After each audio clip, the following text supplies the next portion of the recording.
서로 인사 한번 나누실까요? 안녕하세요. 평안하셨어요? 네, 안녕하세요. 네. 한 주일 동안 주님의 사람으로, 하나님의 자녀로, 그 믿음과 또 주를 향한 소망을 지켜내며 모든 죄로부터 구별된 하나님의 백성으로 분투하며 살아오신 여러분을 환영하고 또 축복합니다. 이제 말씀 함께 나누도록 하겠습니다. 마태복음 5장에서 7장은 하나님께서 불러 모아주신 그 백성들이 지켜야 되는 그 하나님의 나라의 가치 그리고 윤리를 제시하고 있습니다. 산상수훈이라고 불려지는 이 말씀은 제자들을 향한 예수님의 가르침이셨죠. 그 내용의 핵심, 그 중심은 하나님의 의로우심, 하나님의 거룩하심을 그 기본 정신으로 하고 있습니다.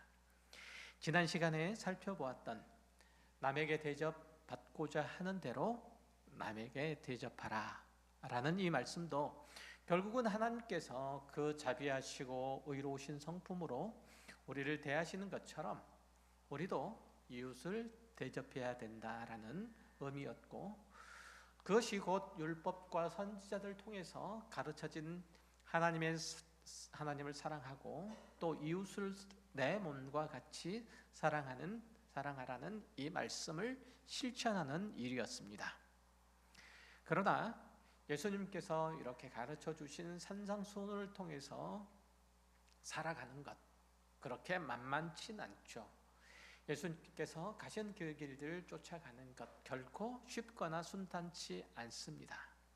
그래서 생명으로 들어가는 길은 좁으며 걷는 길은 협착하다라고 오늘 본문이 말하죠. 이 세상이라는 장소에서 하나님 나라를 살면서 하나님의 의를 구하는 삶, 하나님의 말씀을 쫓아 살아가는 그 인생 결코 편안하고 수월하지 않습니다. 그래서 구약의 이스라엘 자손들은 율법과 선지자들을 통해서 하신 하나님의 말씀에 순종하는 것에 실패했죠. 하지만 예수님께서는 그 좁은 길을 걸으시고 결국 십자가의 순종을 통해서 하나님의 의를 이루신 거죠. 율법과 선지자를 이루신 겁니다. 예수님께서 먼저 이 좁은 문을 택하셔서 걸어가시고 그리고 이 협착한 길을 통과하셨으므로 그렇게 형성된 종말의 새로운 백성 그리고 새로운 예루살렘인 교회는 그분 안에서 그분을 따라 걸을 때 생명에 이를 수 있죠. 좁은 문, 양의 문이 되신 예수 그리스도에게로 들어와야만 천국으로 향할 수 있고 하나님을 배울 수 있고 그분과 사랑의 교제를 나누며 그분의 형상을 닮을 수 있고 또 그분께서 베푸신 영생을 누릴 수가 있는 겁니다. 성도의 승리와 영광은 예수 안에서 하나님의 통치에 순종하고 하나님의 성품으로 채워질 때만 성도의 승리는, 성도의 영광은 그때만 있습니다.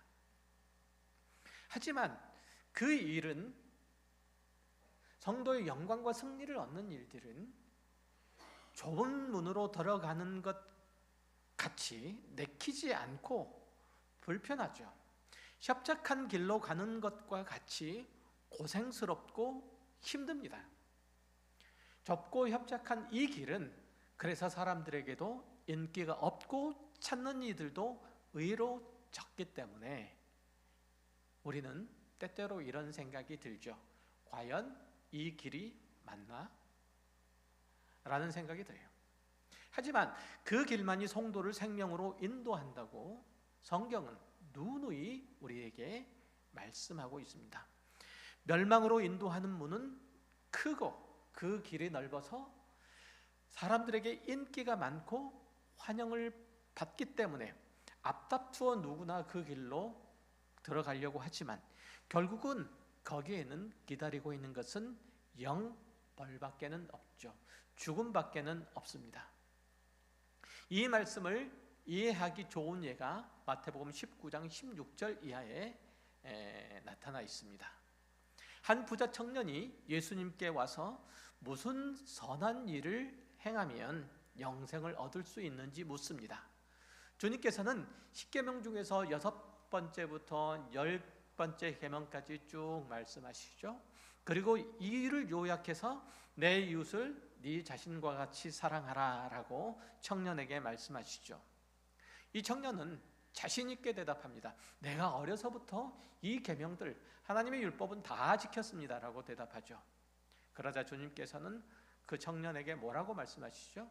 내 소유를 팔아서 가난한 자들에게 주고 나를 따르라 라는 말씀을 하시고, 이 말을 들은 청년은 근심해서 돌아갔다는 얘기가 마태복음 19장에 쭉 나타나 있습니다. 예수님께서는 제자들을 돌아보면서 이 청년을 보낸 후에 말씀하시죠. 부자가 천국에 들어가기가 낙타가 바늘귀에 들어가는 것보다 어렵다라고 경계의 말씀을 하십니다. 이 말씀은 부자가 천국에 들어갈 수 없으니까 너희가 만약에 천국 들어가고 싶으면 너희 재물을 소유를 다 팔아서 가난한 자들에게 구제하고 헌신해야 천국을 갈 수 있다. 그렇게 예수를 믿어야 하나님의 나라에 들어갈 수 있다라고 그렇게 오해하는 이들이 있습니다. 이런 오해가 자꾸만 쌓이다 보니까 신앙생활이라고 하는 것이 도덕적인 수준을 높이는 것, 종교적인 어떤 열심들을 부리는 것, 선행을 하는 것이라고 그렇게 이해하는 성도들도 개중에는 많죠. 마태복음 19장 말씀은 그런 말씀이 아니에요. 우리가 마태복음을 쭉 이렇게 살펴보고 있는데, 특별히 산상수훈을 살펴보고 있는데 마태복음 6장 24절에서 이렇게 주님께서 말씀하세요. 말씀이 없네. 말씀 좀 주세요. 한 사람이 두 주인을 섬기지 못할 것이니 혹 이를 미워하고 저를 사랑하거나 혹 이를 중히 여기고 저를 경히 여김이라. 너희가 하나님과 재물을 겸하여 섬기지 못하느니라. 예수님께서 이렇게 가르치셨던 것, 우리가 마태복음 산상수훈을 하면서 다루었던 것들을 기억하실 겁니다. 여기서 재물이라고 하는 것은 단순하게 재화 혹은 우리의 물질을 의미하는 것이 아니라 우리가 하나님을 대신하고 또 그래서 의지하고 섬기는 모든 대상을 상징적으로 표현하는 것을 뭐라고? 재물이라고 표현하고 있는 거예요. 사실 재물의 실제 주인은 누구죠? 바로 나잖아요.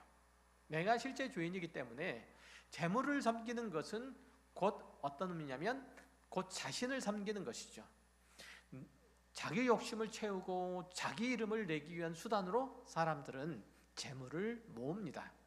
그런 의미에서 볼 때 신앙생활의 갈등은 언제나 하나님께서 나의 주인이 될 것이냐 아니면 내가 나의 주인이 될 것이냐에서 비롯돼요. 신앙생활의 모든 갈등은 거기서부터 출발됩니다. 생명으로 가는 길들이 협착할 수밖에 없는 이유는 예수 안에 걸어서야 생명을 만날 수 있기 때문에 그리로 인도하는 문은 크고 그 길이 넓을 필요가 전혀 없는 겁니다. 예수라는 문, 예수라는 길, 이것만 생명으로 가는 길이기 때문에 다른 길은 없기 때문에 달리 넓을 필요가 없기 때문에 그 길이 좁고 그분은 작습니다. 반대로 멸망으로 인도하는 문은 크고 그 길이 넓을 수밖에 없죠. 왜냐하면 사람들이 각자 자기의 이름으로, 예수의 이름이 아니고 각자 자기의 이름으로 자기 의와 자기 자랑과 자기 평안과 자기 배부름을 위하여 우르르 몰려가는 길들이기 때문에 넓어야 하죠. 각자 자기의 소견대로 다 행해야 하는 길이기 때문에 그 길은 넓어야 돼. 그 문은 이 세상의 모든 사람의 다 한꺼번에 통과할 만큼 넓어야 하는 거예요. 그 문은 커야 하는 거예요. 특별히 애쓸 필요도 없고 고생할 필요가 없을 만큼 그 길은 넓고 그 문은 커야 돼요. 이 길, 넓은 문, 큰 문, 넓은 길로 가는 사람들에게는 결코 이들인 남다른 각오로 여행길에 오를 필요가 없어요. 그냥 사람들이 몰려가는 대로 그들의 뒤통수만 보고 뒤쫓아가면 돼요. 여태까지 살아왔던 자기에게 매우 익숙한 길, 자기를 사랑하고 또 자기를 만족하여 애써왔던, 부려왔던 모든 탐욕들, 그것들을 제어하지 않고 그냥 살아가면 돼요. 그들의 아무 염려 없이, 걱정 없이, 제어 없이 그냥 그대로 살아가면 돼요.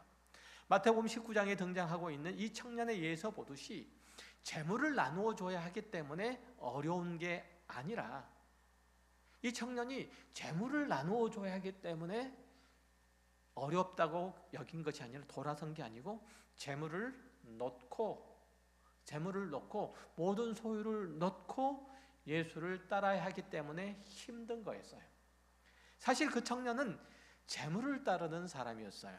우리도 마찬가지죠. 기독교의 구제는 내가 가진 재물 중에 일부를 가난한 사람들에게 나누어 주는 것, 이게 아니에요. 내가 하나님을 사랑하고 이웃을 내 몸처럼 사랑한다는 신앙의 고백의 외적 표현이에요.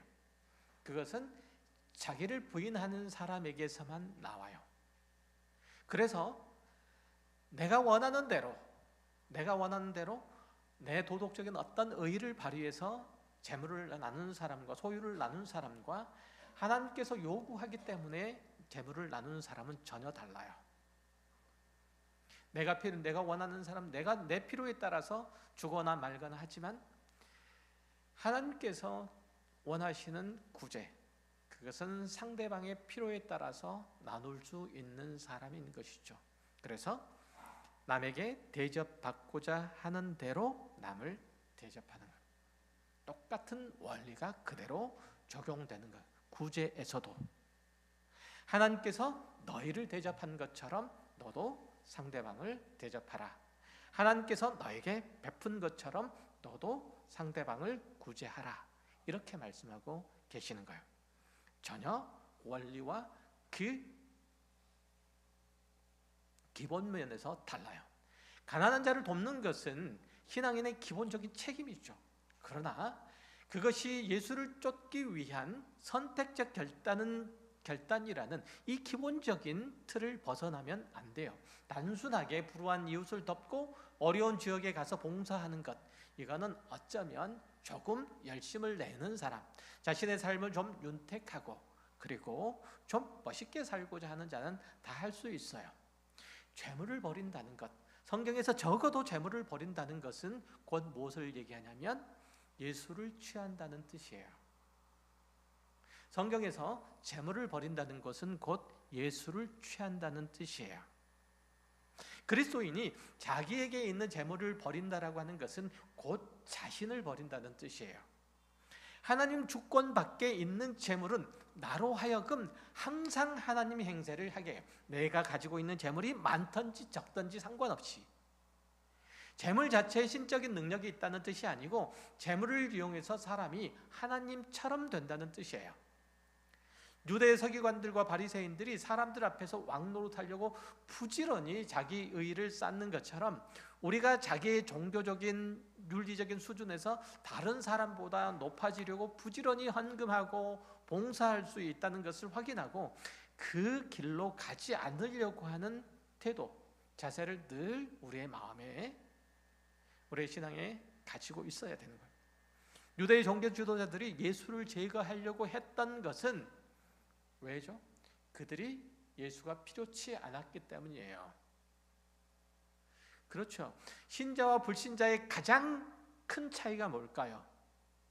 그것은 예수를 필요로 하느냐, 필요치 않느냐예요.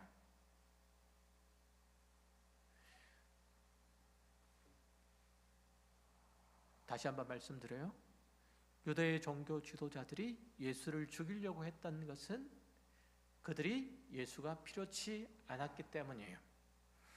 신자와 불신자의 가장 큰 차이는 그가 예수를 필요하느냐 필요치 않느냐예요. 예수를 필요치 않다는 것은 곧 무슨 얘기냐면 예수를 죽인다는 뜻이에요. 그냥 예수를 외면한다는 뜻이 아니에요. 예수를 죽인다는 뜻이에요. 우리에게 예수가 필요 없다는 얘기는 예수를 내가 죽인다는 그런 의미예요. 이건 도덕적인 선행에 관한 문제가 아니에요. 어떤 종교적인 결단과 선택에 관한 문제가 아니에요. 이건 생명에 관한 문제예요. 이어지는 마태복음 19장 23절 이하에서 예수님께서 제자들에게 이렇게 말씀하세요. 내가 진실로 너희에게 이르노니 부자는 천국에 들어가기가 어려우니라. 다시 너희에게 말하노니 낙타가 바늘귀로 들어가는 것이 부자가 하나님의 나라에 들어가는 것보다 쉬우니라. 이렇게 말씀하시죠. 부자가 하나님의 나라에 들어가는 것은 낙타가 바늘귀에 들어가는 것보다 어렵다는 거예요. 다시 말해서 불가능하다는 뜻이에요. 안 된다는 뜻이에요. 자신을 하나님처럼 여기고 다 필요 없어, 내 인생의 주인은 나야 라고 하는 사람이 어떻게 하나님의 나라에 들어갈 수 있죠? 하나님의 나라는 하나님의 통치에 순종하는 사람들이에요. 내 통치가 아니고 하나님의 통치에 순종하는 사람이 있는 곳, 거기 머무르는 곳이 하나님의 나라예요. 그런데 내가 내 주인이야 라고 여기는 사람이 하나님의 나라에 있다는 건 말이 안 되잖아요. 그렇잖아요. 내가 지금 미국 법을 따르면서 내가 대한민국 사람이야 라고 얘기하는 건 말이 되지 않잖아요. 마찬가지로 내가 이 땅의 이 세상 법칙을 따르면서 나는 하나님의 나라의 사람이야 라고 얘기하는 건 전혀 말이 되지 않습니다. 나를 위해서 최고의 선택을 하고 최선의 결정을 하는 그러면 나는 된 거야. 다른 고민은 필요 없어. 이런 태도를 지닌 사람이 부자이고 이 사람은 결코 하나님의 주권 아래 자신을 둘 수가 없죠. 따라서 이 사람은 하나님의 나라에 들어갈 수가 없는 거죠. 우리의 구원은 오직 자기를 부인하고 자기를 십자가를 지신 예수 안에만 있는 거예요. 천국은 예수라는 좁은 문을 통해서만 들어갈 수 있어요. 예수라는 좁은 문, 아니 예수라는 한 가지 문을, 한 문을 통해서만 들어갈 수 있어요. 기독교 신앙의 출발은 그래서 예수예요. 오직 예수. 선행, 윤리, 능력, 철학, 양심, 이상 뭐 이런 거 아니에요. 그런데도 자칫 잘못하면 도덕이나 선행으로 우리의 신앙이 그렇게 흘러갈 수가 있죠.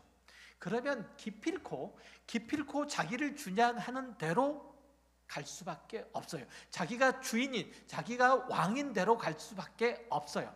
자기를 주장하고 섬기는 동시에 예수를 따르는 신앙생활, 이거는 없어요. 재물을 섬기는 것과 하나님을 섬기는 것, 이것은 양 끝단에 있고 자기 의를 주장하는 것과 그리스도의 의를 따르는 것과 양 끝단에 있어요. 하나님을 섬기려면 자기를 부인해야 하는 거예요. 성도의 부인은, 자기 부인은 생명으로 인도하는 문을 통과하는 전제 조건이에요. 거기다가 한 가지 더해져야 될 것은 자기를 부인하는 것이 예수를 따르기 위한 소극적이고 우선적인 그 요건일 뿐 그것이 기독신앙의 전부는 아니라는 점을 우리가 알아야 된다는 거죠. 그리스도 안에서 새롭게 된 자는, 이전과는 달라진 자는, 새 사람이 된 자는 삶의 다른 방향과 다른 내용과 목표를 가지고 살아야 돼요. 내가 이전에는 세상에 살았으므로, 세상 나라에 살았으므로 그 나라의 통치와 그 나라에서 가치 있는 것들을 추구하고 받고 살았다면 이제는 세상이 아니라 하나님의 나라에 속했으므로 하나님의 통치를, 다스림을 받고 이제 하나님의 법을 따라가는 거예요. 이제는 세상 사람들과 똑같은 삶의 모습을 취했으면 됐는데 이제는 하나님의 성품을 따라가야 하는 거예요. 그래서 에베소서 4장 21절 이하에서 이렇게 말씀하세요. 진리가 예수 안에 있는 것 같이 너희가 참으로 그에게서 듣고 또한 그 안에서 바르침을 받았을진데 너희는 유혹의 욕심을 따라 썩어져가는 구습을 따르는 옛사람을 벗어버리고 오직 너희의 심령이 새롭게 되어 하나님을 따라 의와 진리의 거룩함으로 지으심을 받은 새 사람을 입으라. 예수 안에 있는 자는 하나님께서 그에게 거룩과 생명과 진리로 새롭게 하신다고 말씀하세요. 자기가 주인인 자는 미련하고 무지하며 무감각하죠. 하나님의 인도하심을 받지 못하죠. 그래서 스스로 방탕함에 매몰돼요. 온갖 더러운 짓을 할 수밖에 없죠. 하지만 좁은 길을 걷는 사람은, 예수 안에 있는 사람은 하나님의 은혜로우신 통치와 새롭게 하심을 받기를 소망해요. 하나님을 닮기를 원해요. 이 세상에 재물을 취하는 것보다 예수 닮기를 원해요. 예수를 믿으면 도덕적인 사람이 된다는 뜻이 아니라 하나님의 사람이 된다는 뜻이에요. 하나님의 의로우신 통치에 순종한다는 뜻이에요. 그래서 그리스도인이 거짓말하지 않는 것, 사기치지 않는 것, 이거는 종교 도덕적인 규칙이고 책임이기 때문이 아니라 그가 예수 안에서 하나님 통치에 순종하기 때문에 그런 거예요. 이거 잊으면 안 돼요. 내가 선행을 하는 것도 누구 때문? 예수 때문이어야 돼요. 내가 악을 도모하지 않는 것도 예수 때문이어야 돼요. 예수님이 그러셨던 것처럼 하나님이 좋아하시는 것은 내가 망해도 하고 하나님이 싫어하는 것은 내가 흥해도 안 하는 사람이 신앙이에요. 기독교 신앙인. 여러분이 바로 그런 사람이 되기를 주의 이름으로 축원합니다. 기독교 신앙은 내가 훌륭해져서 성경 윤리를 지키고 내게 능력이 생겨서 큰 업적을 남기는 게 아니라 예수 안에 거하는 거예요. 하나님의 의로우심에 붙잡혀 있기 때문에 부도덕한 것을 거부하고 그 사랑 안에서 이웃에게 넉넉하게 대접할 수 있게 되는 거예요. 내가 너그럽고 자비로운 마음이 생겨야만 선한 일들을, 착한 일들을 할 수 있는 게 아니라 그 일을 하나님께서 기뻐하시기 때문에 내가 그 일들에 내게 현실적으로 주판을 튀겨보면, 계산기를 두들겨보면 내게 손해가 날 것 같지만 하는 거예요. 이게 그리스도의 일이에요. 이게 그리스도의 일이에요. 우리는 자기 신앙의 성숙을 이룬다고 생각하기 때문에 늘 그래요. 그래서 우리가 신앙의 실천에 실패하면 나는 왜 신앙의 성장을 이루어갈 수 없는가 좌절하죠. 하지만 우리의 신앙은 이웃을 사랑하거나 용서할 수 있는 능력, 그런 능력으로 가늠되는 게 아니에요. 다시 말씀드려요. 우리의 신앙은 우리가 이웃을 사랑하거나 이웃에 대해서 용서하는 마음으로 가늠되는 게 아니에요. 성령이 충만하면 용서하고 이해하는 마음이 자연적으로 생기는 것도 아니에요. 성경이 모든 겸손과 온유로 하고 오래 참음으로 사랑 가운데서 서로 용납하라고 하니까 가까스로 거기에 순종하는 거예요. 이를 악물고 참고 견디고 그리고 수용하는 거예요. 내가 현실적으로 보면 손해가 날 게 분명한데도 내가 그 길을 가는 거예요. 어쩔 수 없이 주님께서 그렇게 하라고 하니까. 이게 성령의 이끌림이에요. 기꺼이 그렇게 되는 거 아니에요. 길들여지는 거예요. 성령이 충만하면 내 안에 나쁜 생각이 싹 사라지고 거짓된 행동이 다 제거되고 선한 마음만 들고 착한 행실만 분명하게 나타나고 이렇게 되는 것 아니에요. 갑자기 어느 날 갑자기 그렇게 되는 것 아니에요. 우리가 확실히 해둬야 될 것은 기독교 신앙의 모든 행위가 순종, 누구께? 하나님께 순종이라는 핵심 가치, 곧 예수 그리스도의 삶의 원칙과 토대 위에서 비롯된다는 점이에요. 우리 마음에 거룩한 욕구가 솟아나서 넘침으로 더 이상 지체할 수 없어서 내가 하나님의 사람으로 그렇게 거룩하게 살 수 있는 게 아니란 말이에요. 결코. 그리스도의 제자의 도가, 그 길들이 좁고 험난한 이유가 거기에 있는 거예요. 밖에 있는 환경과 외적인 조건들이 나로 하여금 험난하게 만드는 게 아니라 가장 나에게 좁은 길로 가는 길들을 어렵게 하는 것, 나에게 좁은 길이 되게끔 하는 것이 누구냐면 나 자신이에요. 나 자신. 여러분 각자란 말이에요. 여러분 각자. 사실 진실한 그리스도인이라도 본능적으로 좁은 문, 협착한 길 피하고 싶어요. 여전히 게으름과 무지함과 정욕과 이기심에 그 마음이 사로잡혀 있기 때문에 그럴 수밖에 없어요. 그걸 영영 끊을 수 없기 때문에 그래요. 그것들이 끊임없이 성도의 신앙생활의 장애물로 등장해서 그것이 그로 하여금 좁은 문으로 들어가지 못하게 만들어요. 재물을 섬김으로 예수님의 부르심에 응할 수 없던 부자 청년과 같이 그렇게 늘 하고자 하는 거예요. 예수님의 부르심에서 순종할 마음이 생길 때까지 기다렸다가 하나님의 나라에 들어가려고 하는 그 시도, 그거는 결코 성공할 수 없어요. 예수님께서도 십자가를 지시기 전날 밤에 뭐라고 말씀하시죠? 아버지여, 내가 만일 할 만하시거든 이 잔을 내게서 지나가게 하옵소서. 만약 할 만하시거든 이 잔을 내게서 지나가게 해 주십시오라고 하잖아요. 그러나 여기서부터 이제 예수님께서는 주님을 향한 순종이 발동되는 거예요.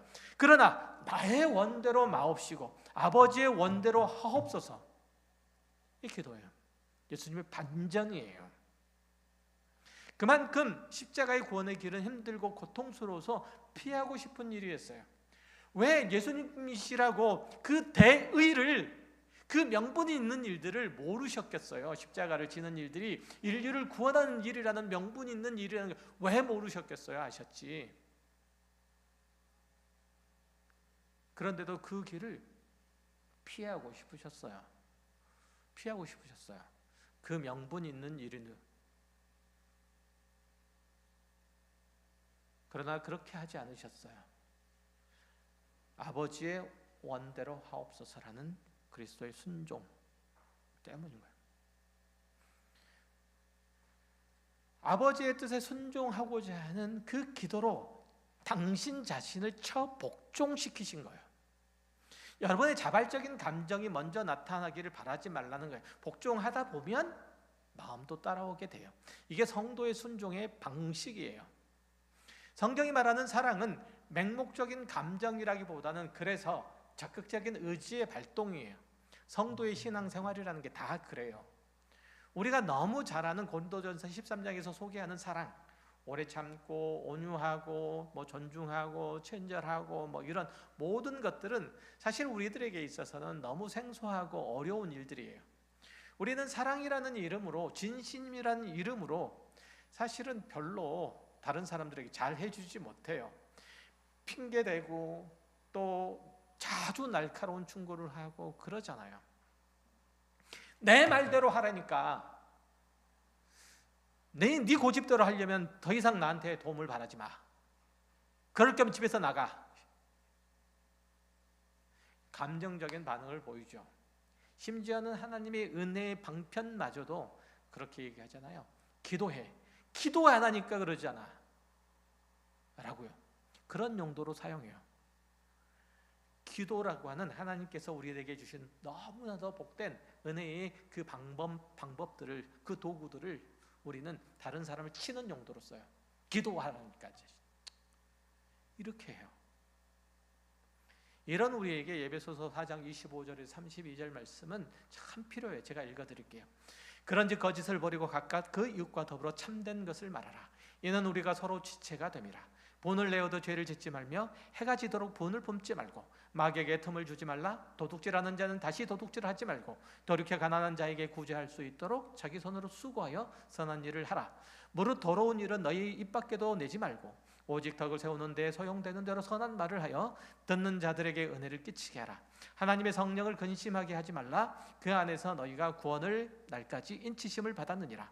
너희는 모든 악독과 노함과 분냄과 떠드는 것과 비방하는 것을 모든 악의와 함께 버리고 서로 친절하게 하며 불쌍히 여기며 서로 용서하기를 하나님이 그리스도 안에서 너희를 용서하심과 같이 하라. 이번 주간에는 특별히 이 말씀을 곱씹고 곱씹으시기 바라요. 에베소서 4장 24절로 25절로 32절 말씀 그렇게 해주시기를 권면드립니다. 좁고 협착한 그 길은 이웃의 행동이나 태도 그리고 요구 등에 대해서 우리의 본성적인 반응이 좋지 않기 때문에, 아름답지 않기 때문에 생기는 거예요.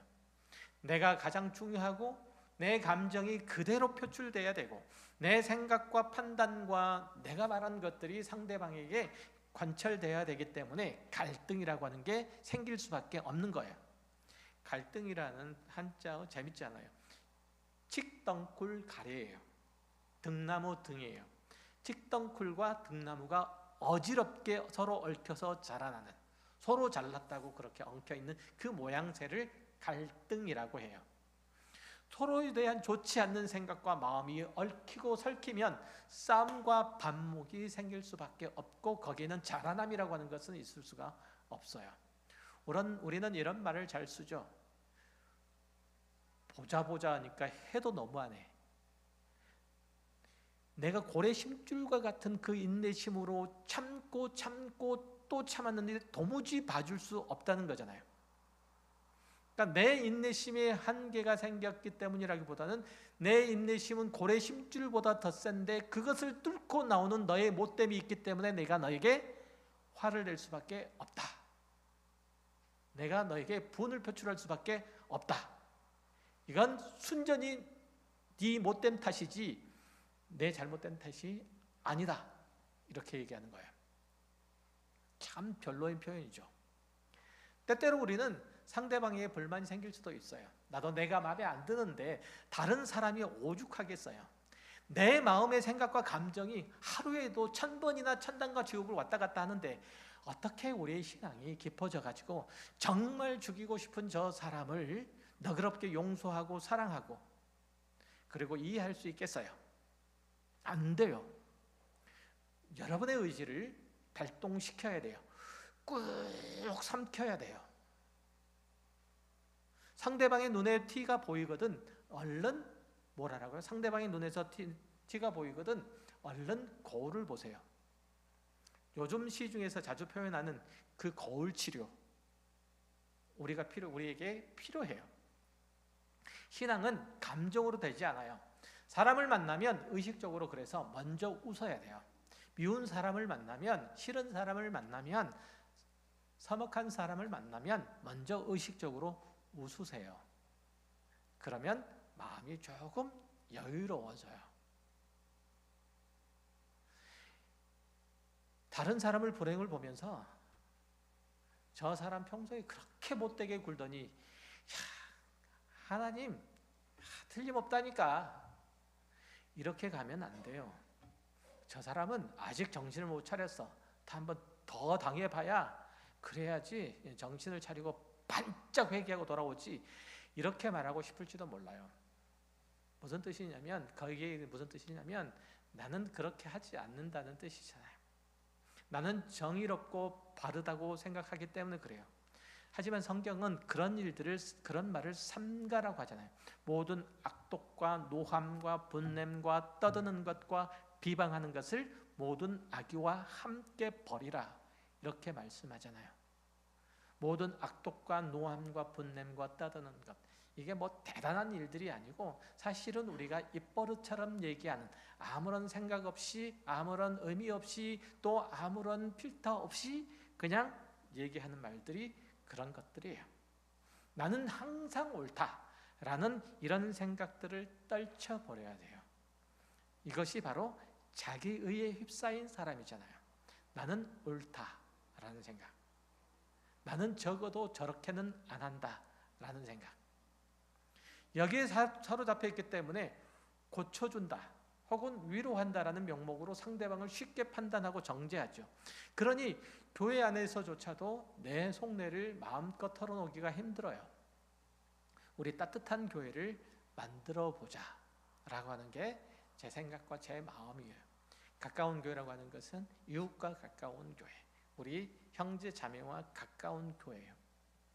아무리 좋은 충고라도 비난처럼 들려서 전혀 위로가 되지 못할 때가 많이 있잖아요. 위로 중에 충고 중에 100에 9은 그래요.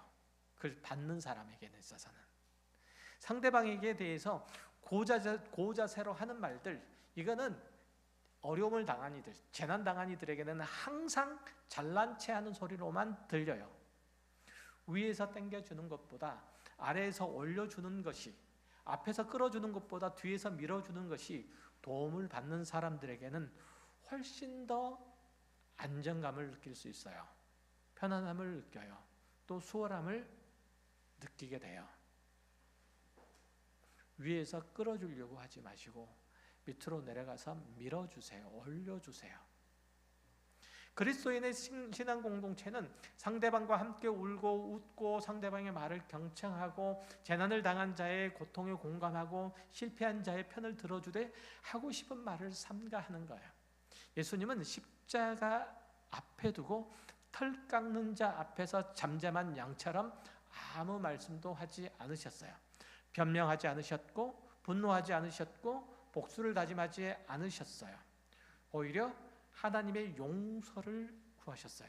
그 길이 당신이 걸어야 하는 당연한 길인 걸 인정하시고 담담히 걸어가셨어요.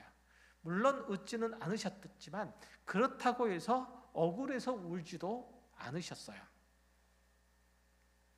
우리는 여전히 가야 할 길들을 제대로 몰라요. 예수 그리스도 안에서 하나님을 섬긴다고 말하면서도 그분께 온전히 순종하지 못할 때가 많아요. 에베소서 4장에서 언급한 것처럼 감각 없는 자, 방탕한 자, 쉽게 분내는 자의 모습으로 좁은 문을 통과할 수 있다고 그렇게 착각해요. 예수 그리스도 안에서 하나님의 의의를 발견하고 확신하는 것, 예수 그리스도의 순종을 배우고 예수와 함께 가는 것만이 우리를 하나님의 나라와 그의 의로우심으로 인도할 수 있어요. 산상수훈에서 얘기하는 그 가장 근본적인 것, 하나님과 하나님의 나라, 그 의를 구하는 것, 이게 예수 안에만 있어요. 기독교 신앙은 우리가 얼마만큼 하나님께 순종하느냐만 중요할 뿐 하나님 앞에 나아갈 자격을 얼마나 획득하느냐, 여기에는 전혀 상관없어요. 예수를 따른다는 사실 외에 신자, 그리스도인을 정의할 다른 기준은 없어요. 다시 한번요. 예수를 따른다는 사실 위에 신자를, 그리스도인을 정의할 다른 기준은 없어요. 우리 각자는 하나님의 자녀로서 소중한 존재이고 그 개성을 존중받아야 될 이들이에요. 하지만 예수 믿는 일들에 있어서는 우리의 개성이나 다양성이 그 위에 서거나 그 내용을 대처할 수 없어요. 아무리 우리가 소중하고 다양하고 우리의 개성도 있고 이러지만은 예수 그리스도를 믿는다는 사실 아래 있어야 돼요. 왜 아멘 안 하세요? 아멘 하셔야 되는데 순종하셔야 돼요. 그 사실 아래 있어야 돼요. 갈라디아서 2장 20절이 성도의 삶을 이렇게 규정하고 선언하잖아요. 내가 그리스도와 함께 십자가에 못 박혔나니 그런즉 이제는 내가 사는 것이 아니요 오직 내 안에 그리스도께서 사시는 것이라. 좁은 문, 협착한 길이에요. 예수 그리스도 안에서 내가 사시는 것, 내 안에 예수 그리스도가 사는 것. 기독교 신자란 예수 안에서 사는 존재예요. 그런 의미에서 우리는 모두 다 예수예요. 메시아로서가 아니라 하나님의 통치에 순종하는 그 백성이라는 면에서 그렇다는 거예요. 우리는 예수를 돕는 자가 아니라 예수 그리스도 안에서 하나님의 통치와 인도를 받는 자이기 때문에 좁고 협착한 길을 걸어갈 수밖에 없어요. 크고 넓은 길은 예수밖에 있어요. 생각지도 마시기 바라요. 좁은 길에는 다수가 없어요. 왜 다수가 없죠? 오직 예수 그리스도 한 분만 있기 때문에 그래요. 예수 그리스도 안에 있는 우리가 있고 그분에서 벗어나서는 존재할 수가 없기 때문에 좁은 문을 그리고 좁은 길을 찾는 이가 적은 거예요. 예수 그리스도 안에서 하나님의 통치를 순종하고 기뻐하는 자로서 여러분 자신을 받으시길 바라요. 순종하지 않는다면 하나님의 자녀로서의 특권과 영광을, 그 승리를 누릴 수가 없게 돼요. 예수 그리스도의 승리, 그 영광은 십자가를 통해서만 있다는 사실 꼭 기억하시기 바라요. 억지를 부리거나 강요하는 게 아니에요. 여러분 누구보다 여러분 각자를 사랑하시는 하나님께서 여러분을 만드신, 여러분을 구원하신 그 목적, 그분의 영광을 드러내는 일들에 집중하시길 바라요. 그러면 인간이 얼마나 숭고하고 아름다울 수 있는지 그 감사와 찬송을 좁은 길을 걸으면서도 직접 경험하게 되실 겁니다. 기도하겠습니다. 하나님 아버지 감사합니다. 우리가 살아가는 삶의 길들 속에서 여러 가지 상황과 형편들을 만납니다. 하나님, 그 선택과 결정들이 우리가 예수 그리스도라는 좁은 문, 좁은 길을 가는 것이 되게 하여 주옵소서.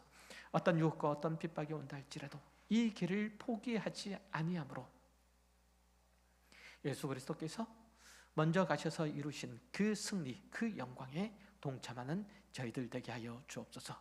감사드리며 예수 그리스도 이름으로 기도 올려옵나이다. 아멘.